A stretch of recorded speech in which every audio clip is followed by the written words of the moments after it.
Assalamualaikum warahmatullahi wabarakatuh. Hi everyone, I'm Amanda Nabila Ramadani from Junior High School for Labuan Badas. I wanna tell you the story of Little Red Riding Hood. Once upon a time, there was a little girl who lived in a village near the forest. Whenever she went out, a little girl wore a red riding cloak. So, everyone in the village called her Little Red Riding Hood. One morning, Little Red Riding Hood asked her mother if she could go to visit her grandma. That's a good idea, her mother said. So, they packed a nice basket to her grandma.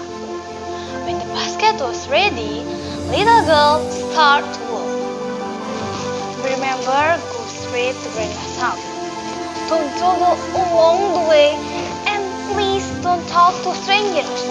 The woods are dangerous, her mother cautioned. Don't worry, Mommy. I'll be careful, said Little Red Riding Hood.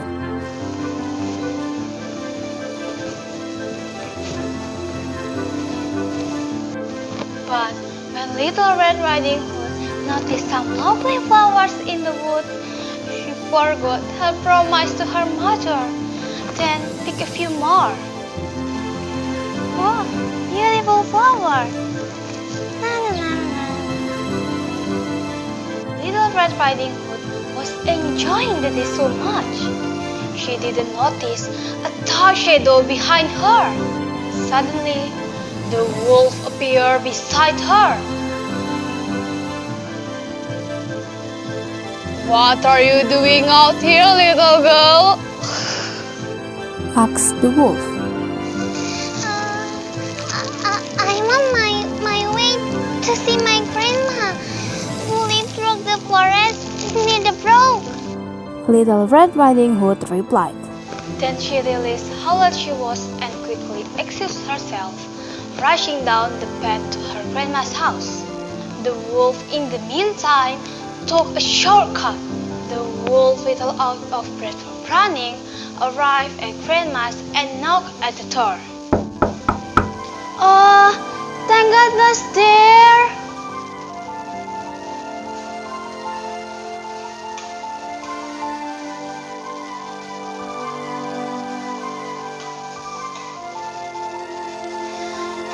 Come in. I was worried sick that something had happened to you in the forest, said Grandma, thinking that the knock was her granddaughter. The wolf let himself in. Poor Granny did not have time to say another word before the wolf gobbled her up. The wolf let out a satisfied burp and then poked through Granny's wardrobe to find a nightgown that he liked. He added a frilly sleeping cap, and to make sure, he added Granny's perfume behind his pointy ears. A few minutes later, Little Red Riding Hood knocked at the door. The wolf jumped into bed and pulled cover over his nose.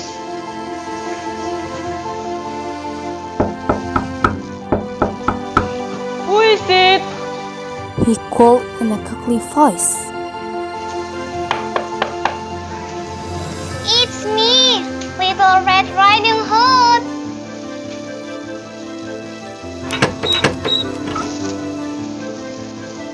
Oh, how lovely!